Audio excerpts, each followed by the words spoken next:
Tony Burke, thanks very much for your time this morning. Let's begin with this registered organisations bill.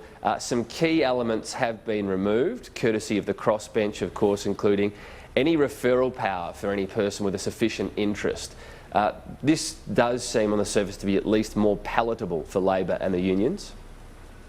Well, let's have a look at where the bill now stands if all of those amendments are carried. One of the arguments that the government used when they brought this in was corporate equivalence, and some of the crossbench have said that that would be their test as well.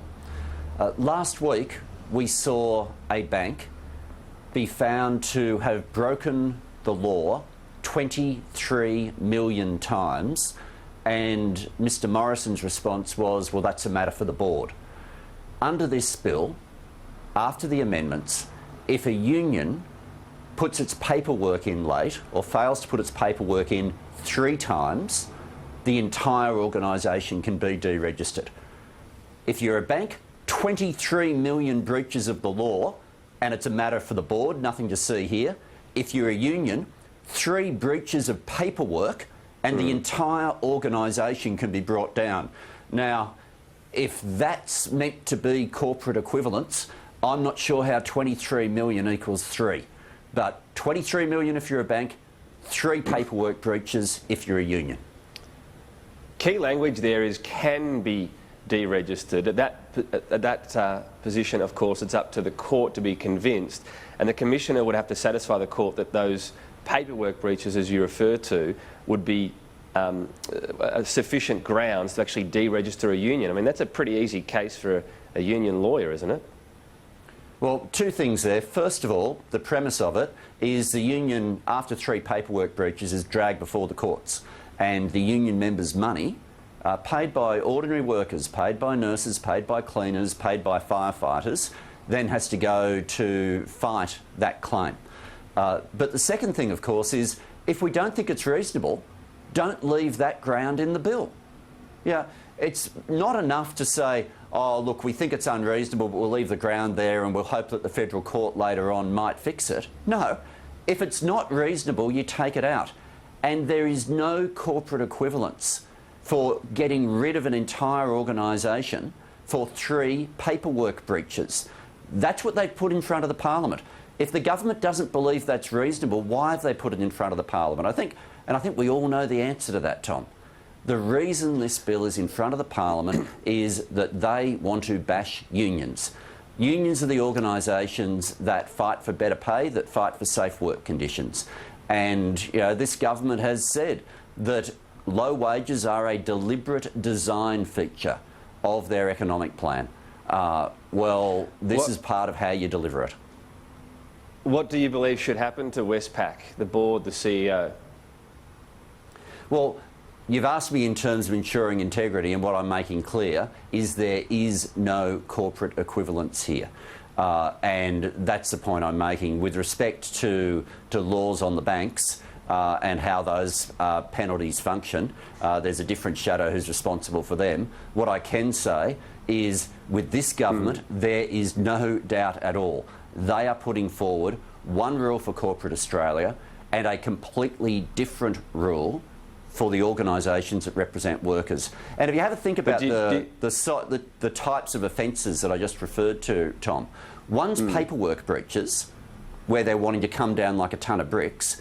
The other are breaches that attack the laws, the money laundering laws that deal with anti-terrorism, that deal with protection against child sex exploitation.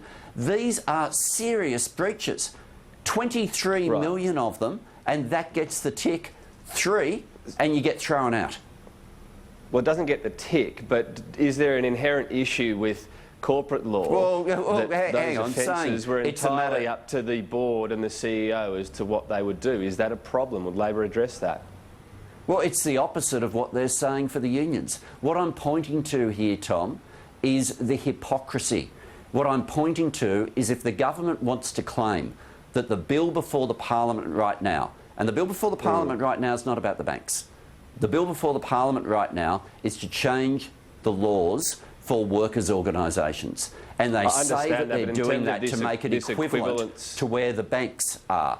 And what I'm saying is in it doesn't terms of do this that equivalence, at though, all. But is there an inherent issue as well with corporate law when these offences happen, and it's entirely up to Westpac as to if is anyone losing their job or any personal punishments meted out? Is that an issue? Look, in terms of how that operates, I'm sorry, you got the wrong shadow in front. The laws that I'm across, that I'm fighting in the Parliament, that it's my role as Shadow Industrial Relations to deal with, are the ones that will affect working Australians. Okay, and just on equivalence, if John Setka were a CEO, he'd be gone, wouldn't he? Isn't that an inherent issue with unions, that they're a law unto themselves at the moment? Because if their union members agree with the head, well, they'll stay in their position. Well, hang on here. The whole John Setka part of this has been very clever marketing from Scott Morrison. It's not what the bill's about. Yeah, if the bill was about the construction union, it would in fact be an amendment to a different Act of Parliament, because there's a different Act of Parliament that deals specifically with the construction industry. The whole point of this bill, the reason that it's an amendment specifically to the whole of registered organisations, is because they want to make sure they go after all workers' organisations, and let's not forget what the biggest ones are. Yeah, the biggest union in Australia is the nurses. And what this law will affect will be the nurses' union. It will affect the firefighters. This bill will affect cleaners. This bill will affect shop assistants. And most of the people who are on the management committees of these different organisations are themselves volunteers. Now, that's a world away from the spin of the government. Okay, but it's the real-life impact of what's in front of the Parliament this week. It does still cover the CFMEU, so I'll put this to you. If there were a CEO in corporate Australia that had been convicted over harassing his wife, threatening to publish names and addresses of the ABCC, harassing them and their children was part of the threat, punching the windscreen of a Grocon van, and also talking to a Grocon manager in 2003 saying, "You just effing watch, I'll get you. I swear on my son's life, you watch, I'll fix you up." That CEO would be gone, but John Setka's still there.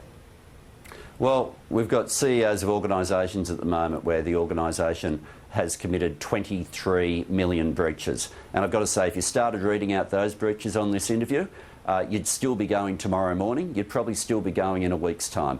To want to put that forward as some equivalence, to be honest, I don't think stacks up. But do you disagree with that prospect, that if another CEO had that rap sheet, they would be gone, that there would be action taken, whereas John Setka still has the approval of his union members despite the rap sheet?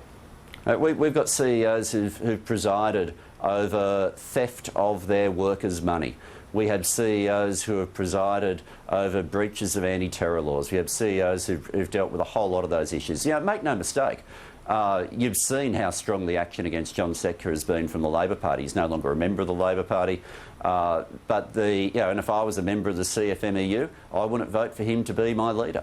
But that's a matter for the members. It's a matter for their decision for who they want to be their representative. That's, by definition, what a representative organisation is meant to do.